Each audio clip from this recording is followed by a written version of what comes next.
Come on, man. Let's go. Let's go. How's it going, Mr. Steven? How you Doing doing, good. bro? Doing Good, great. good. Yourself? I'm doing well. Thank you. Thank you. Good. Went to Disneyland, man. Had fun. Really? Went and saw Mickey, bro. Did it cost Oh, I you didn't what? see 10 Mickey. grand? Well, fortunately, I have someone that's really, really nice to us at Disneyland, and they Oh, gave us some entry. They gave us entry, that's and it awesome. was great. Yeah, yeah, Disneyland's yeah. a very cool place. Just like their whole background with like marketing stuff and all the secret Yeah, things man. they do. It's It's crazy. cool. I mean, and we learned a lot. I mean, I know a lot about Disneyland. Every time I go, I'm trying to learn something. And we used to have annual passes. And one year I took Mhm. my staff down and said, anything you can learn from any of the characters, or anyone that's working, let's go to dinner afterwards and just let's There's a learn. lot. And Hmm. man, they were just dialing in. And I want to do that again. I want to take all the team, go down and just kind of just get that immersion, Yeah. because there's I mean, this it's like has thousands, tens of thousands of people, hundreds of thousands of people every day, and it's completely clean. I saw Have new you heard? characters, characters that they brought back from the black and white that they're showing. It's really fun. Really? Have you heard the Yeah. trash thing? How they're trash shoots? No. You know that they have an underground trash system. You'll never see anybody take a trash bag out of the trash can. It's all Okay. underground. So aesthetically, the person there does not experience trash being moved around. Like Trash is SeaWorld, you not have being like little bins, some guys throwing trash. That doesn't happen. That's awesome. That's awesome. That's so cool. Well, I love that kind of so stuff. it was great. I loved it. My daughter wanted it, for her birthday, so we went, and that was just really just so much fun. So, yeah, how's everything going? Your episodes are kicking, and you're rolling, man. You're getting going. Everything's great. We made the final reveal yesterday on the location, and I think we're just a couple days out from closing on it. Got the lease back, little things, and then we're off to the races. Cool. So check Steven out. See that handle right there on his screen there, at Steven.Sanchez, spelled very uniquely the way he does everything. And the name of his business is Coutura, and you can see it on his hat. He probably got, is that a taco logo? What's going on your shirt? I'm always branded. It's a rocker hand. The guy's holding a taco, Yeah, you are branded completely. and then the back of it says Cultura, and it says one bite closer to heaven. I you got a love it. few. I You got love a it. few coming your way. All right, man. I appreciate it. I appreciate it. You helped me get this. This is the new Destiny Channel hat, Oh, with a nice. nice patch on it. I'll send you a couple of these. I have some pretty cool colors. We'll be revealing those things soon. So, man, I'm telling you, this is a good season. I'm looking forward to getting over there and putting my face into some tacos and having a good time. So, Yeah. anything you want Well, to share with the people before we jump in? When we come off, no, we'll have a little more dialogue, I'm but I ready. think we're going to have a good time. All right. Thanks, Steven. Talk to you Thank soon. you. Hello, All right. Najma. Good to have you. Good to have you here. And listen, today we're talking on Success Church. We're talking about the God of increase, the God of increase. And one of the things that you really have to lock into with the Lord is to know that He is the one that designed increase. Increase is not something that is far from Him or distant. And if you're looking for that next level, like what Stephen is doing, Stephen has gone from, I think he's still gonna, he does catering, he does a taco truck, he does branding, he does media, he does a lot. He's training people with media, but he's scaling his restaurant business, and his restaurant business is now moving into a location, brick and mortar location. He's got it all locked and loaded, ready to launch. And what's really important is that we recognize that every move there is a move of increase. And what I find working with people is that people they want to have increase, but they don't know how to make the moves that increase. They don't know how to make the moves that govern increase, that are actually naturally drawing increase. There is a thing that I want us to understand, is that not only do we have a God of increase, but there are the laws of increase. Increase rides on a rule base. Increase rides on roles and laws. Increase is not something that's just random. Increase is not something that just is spontaneous. There are rules to increase. That's why it's called laws. But if we think more of like a law is not a rule-based thing, but a law is a force. That when you understand that there's a force of increase, that increase wants to force itself through something, and you have to build the railway for increase to flow. You have to build the track for increase to ride on. And if you don't do it in a certain way, then increase won't be what rides on that. And one of the things that I really, really appreciate about the old times success teachers, the old timers, the Nightingales, the Earl Nightingales, and those others, is that they always talked about success came a certain way, and there are certain things that you must do in order for success to ride with you. And when you understand that success is looking for the certain way, when you lay the track of that way, success is going to run with you. Now, I want you to see this because God has set the pattern of what is successful, and he sets this pattern based upon a placement of planting, sowing, reaping, watering, nurturing, governing, guiding, fertilizing. He sets a pattern of how increase works. Here's Paul the Apostle giving a description of what increase is all about. I just love the way he says this. Is I planted, Apollos watered, but God gave the increase. Now, let's really think about that, because Paul's saying, I planted, we have increase because I planted. Someone has to plant. Someone has to lay the foundation. Someone has to put the strategy down.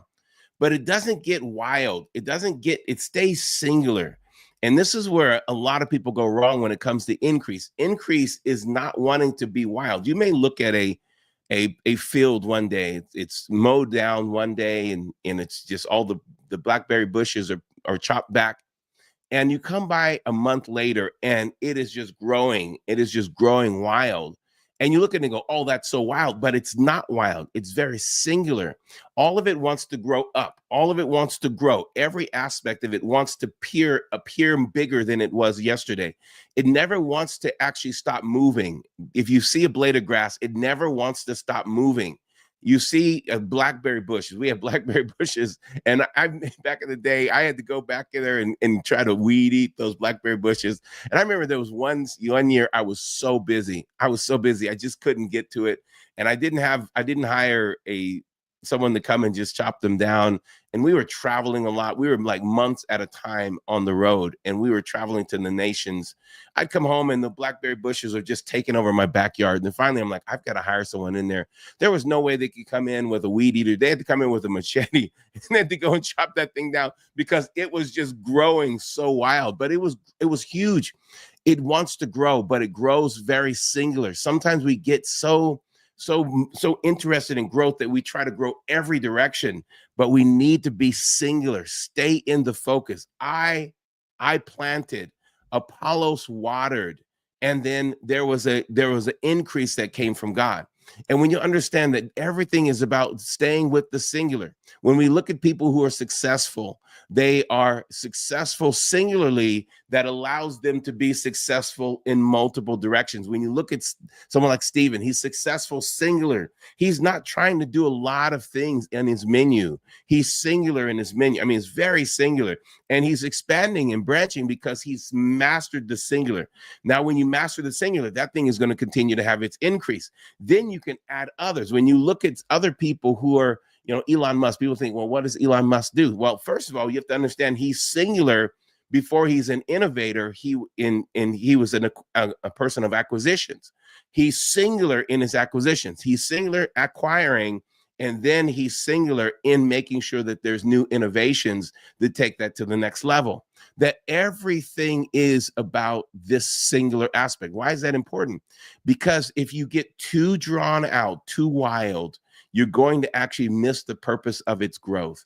And we have this picture in the Bible where Jesus is talking about this gardener that's coming, and he's looking at this tree that is not bearing fruit. It's just been growing and growing and not bearing fruit. It's showing growth. It's showing increase, but the purpose is not just to have new leaves.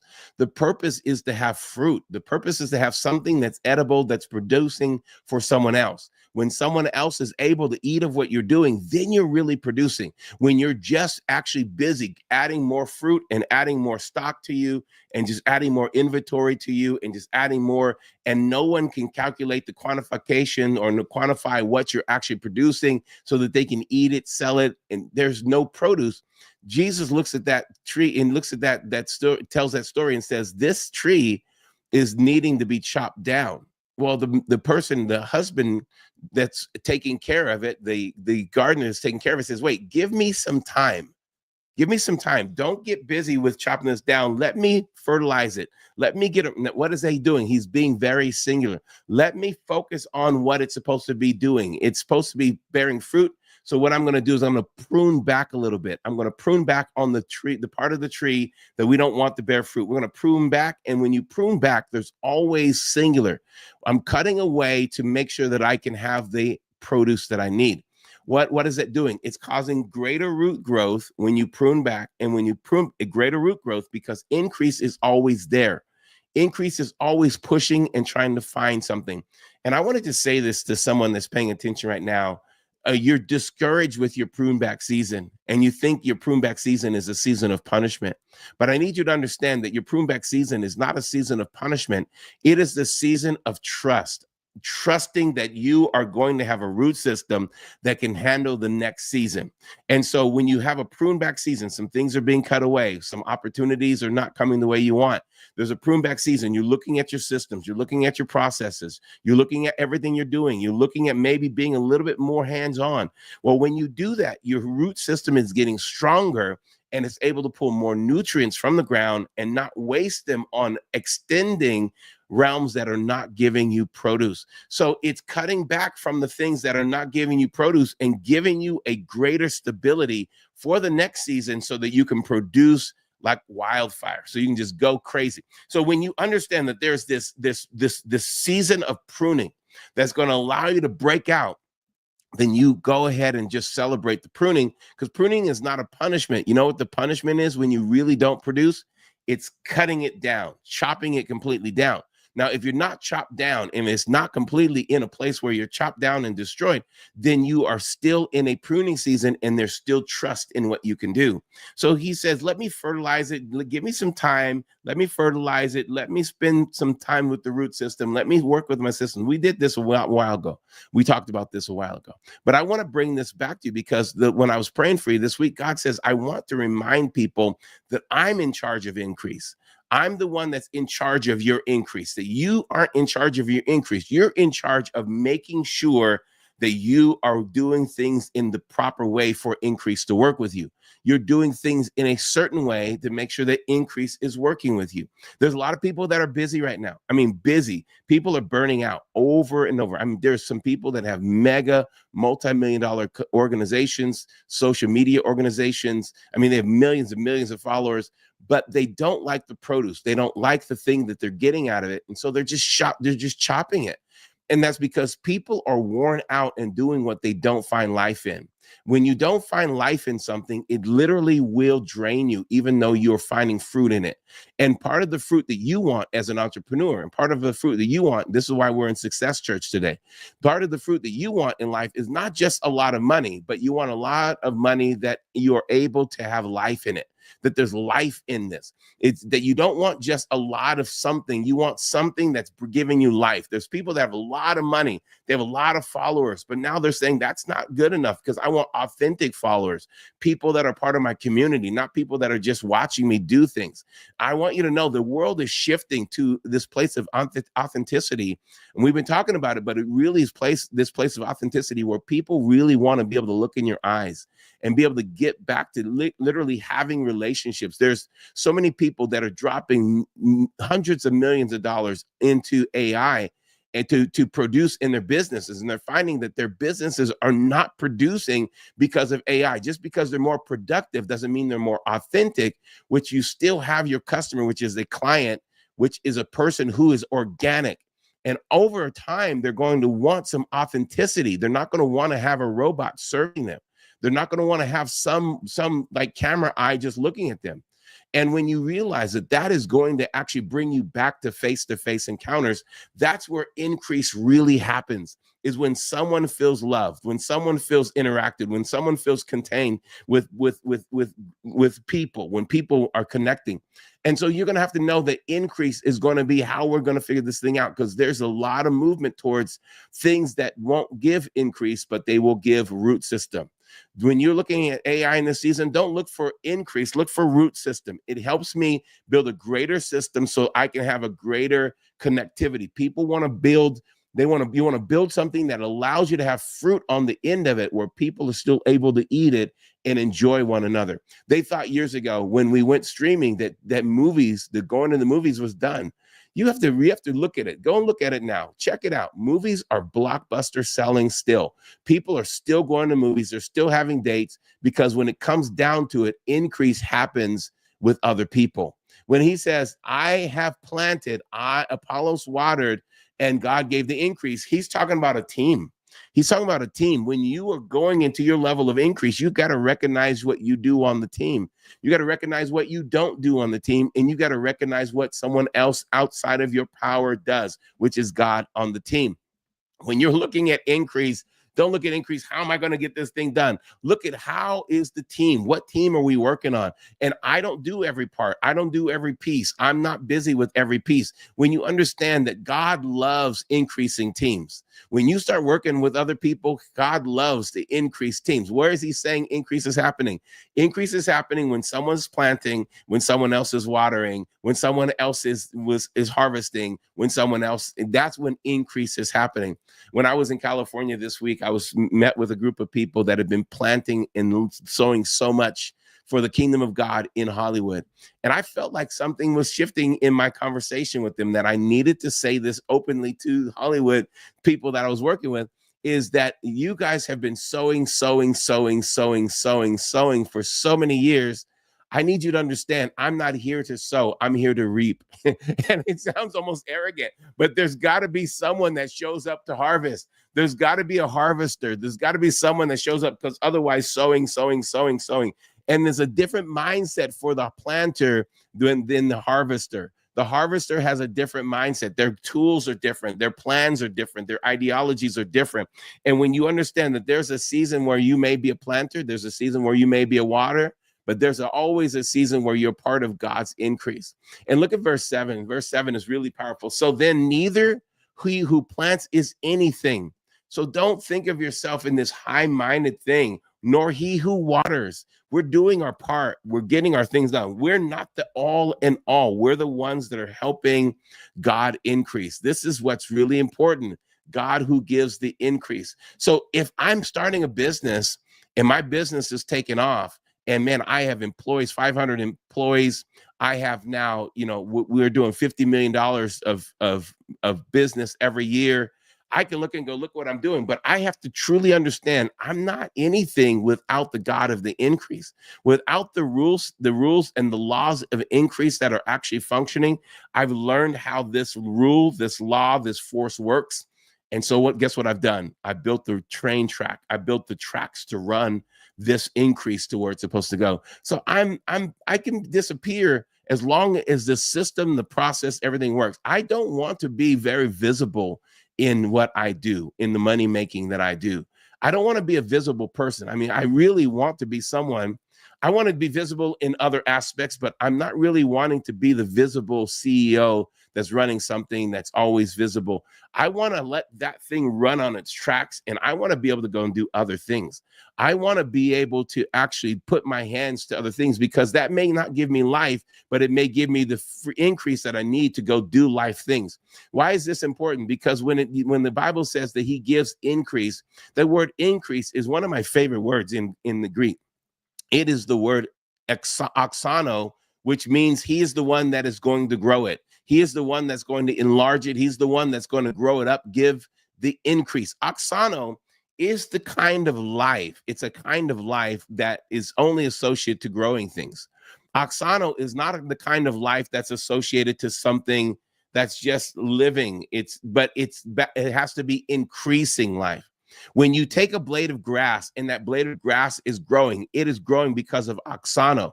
And that system of grass will work as long as you don't mess with the system. As long as you keep giving it water, as long as it's first been planted, you keep giving it water, it's going to pull from the nutrients of the ground. It's going to use the rays of the sun, and it's going to produce oxygen.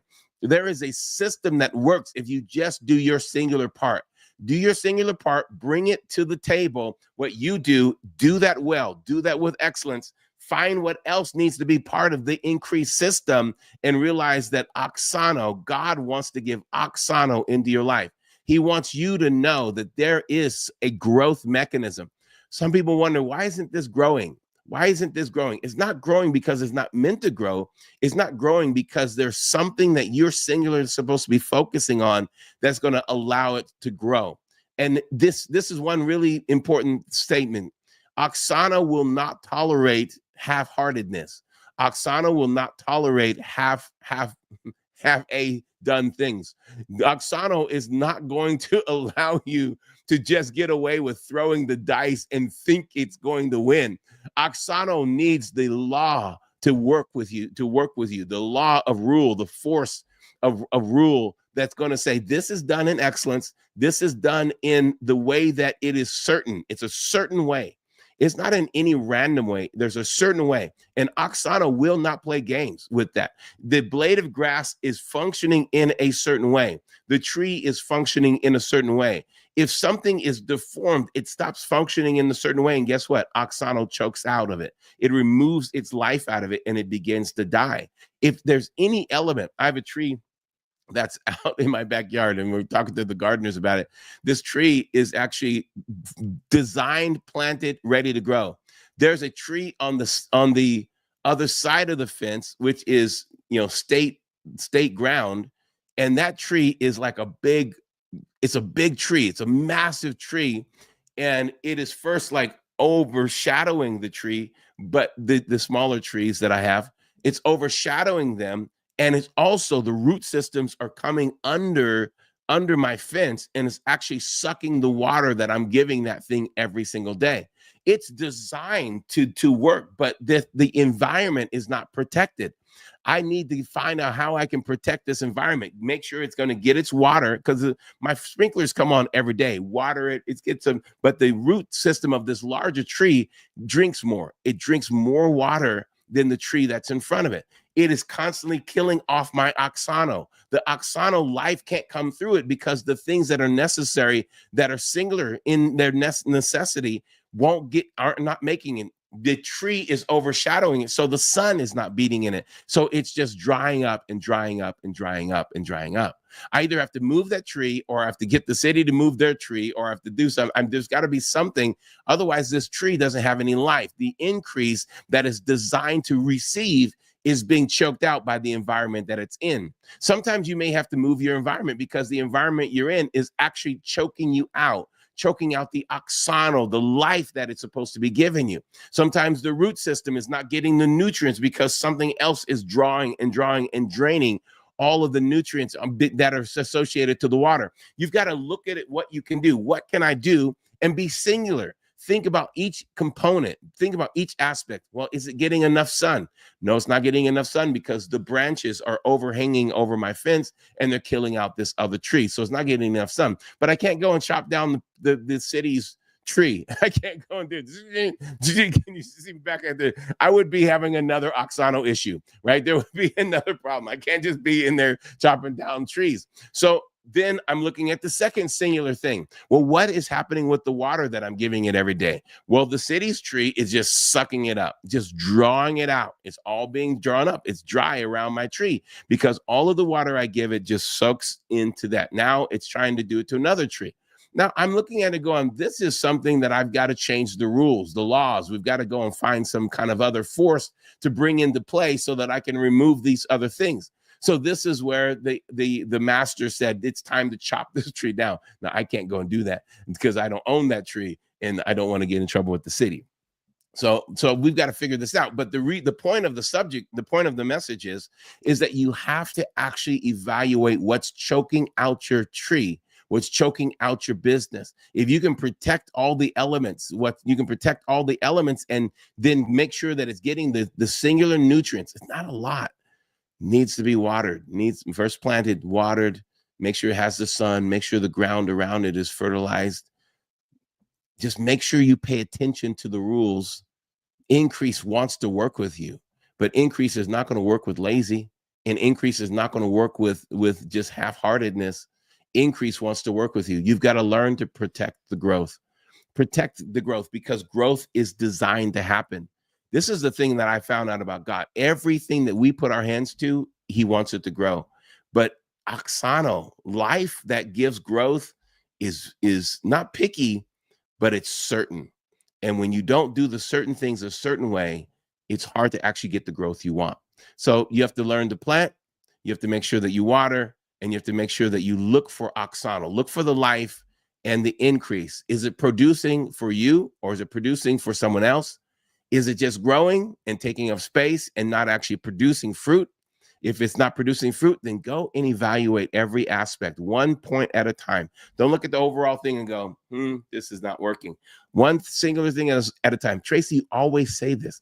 You always say, just evaluate one singular thing. Listen, I know it's repetitive, but the repetition is a mother of skill. The reason I say it all the time is because there's a skill that needs to be done in growing things, in scaling things. People are like, how do I scale my business? Well, you've got to go back to pioneering it again and getting this entrepreneur in the space where the entrepreneur was, right? Getting to that place where you're looking at each individual system, seeing if it's still producing, seeing if it's still producing and giving a trail for oxano, for life to come. And then you will find increase moving with you. God is the God of increase. You do your part and he'll do his part. I'm so excited about this. I want you to continue to grow in what God's called you to do, who he's called you to be. Don't allow the enemy to tell you that God's not increasing you and that he doesn't want to increase you. It's the elements, the environment, the system, the circumstances. You want all those things to be looked at. There's a difference between an entrepreneur and an intrapreneur. Entrepreneur is one that pioneers. An entrepreneur that re-pioneers. That person that enters into a stabilized business, finds the new growth in it, re-pioneers, and then takes it to another level. Hey, Stephen. I relate to all that. I have a client. He says, to do great things, you got to do fewer things. And it's, yes, I relate to everything you said. The media stuff, I recently found the media stuff was choking the Cultura stuff. So I've been letting clients go. I was telling you about contracts ending. I mean, recurring income has dropped significantly. So this restaurant's like a real leap of faith for us. Yeah. But you mentioned Elon Musk. I think one thing that to touch on is that his singularity of focus is to go to Mars. Everything he does has that one focus, and it's so easy to chase the income and the money and do all these things. But when you change the focus and the absolute outcome of what you really want to do, then the money, it's like what it says in business, because of the Bible, currency is just a byproduct of you offering value to somebody. So when your goal is to offer value in some way, Elon is to go to Mars, that money is going to flow and everything feeds to him going to Mars. Everything, every product, every idea. He just opened up when we were in Hollywood, their Tesla restaurant opened up, lines everywhere, Teslas everywhere. And I watched it for months being built. I didn't really know what it was. And then when we came by, and I'm just thinking everything he does has this idea of somehow it's going to service this idea of Mars. Mm-hmm. And so I didn't go to the Tesla, but people were raving about it. They liked it. So it makes decisions very easy when you have that singularity of focus. Does it feed the mission or not? Yeah. Well, you know who Rabbi Lapin is. One of the things I've always appreciated with the Jewish community is, when I'm with Rabbi, when we're going to eat, there's only one thing that they're thinking of. Is it kosher? They don't have to think, is it tasty? I'm thinking it makes it so singular. And I realized when you have that singular focus, is it kosher?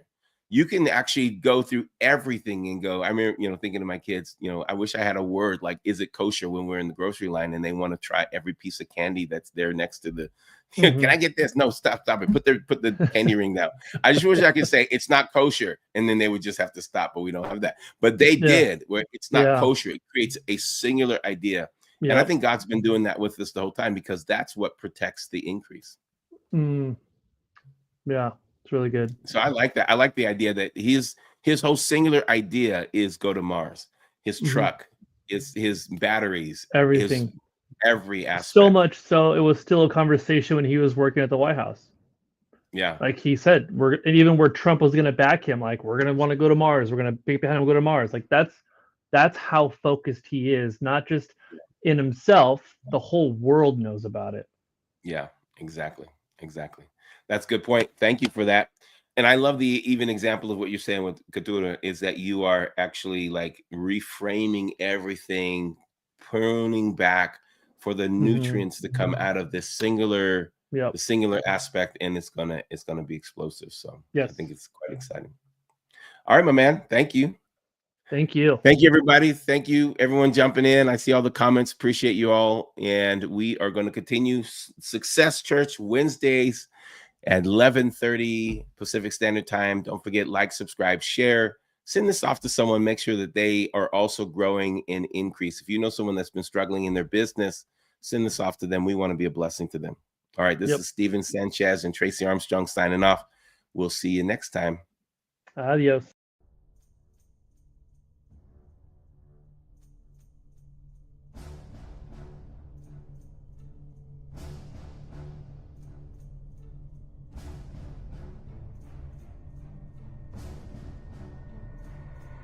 Life is too important to leave it up to chance. You and I are meant to live by design.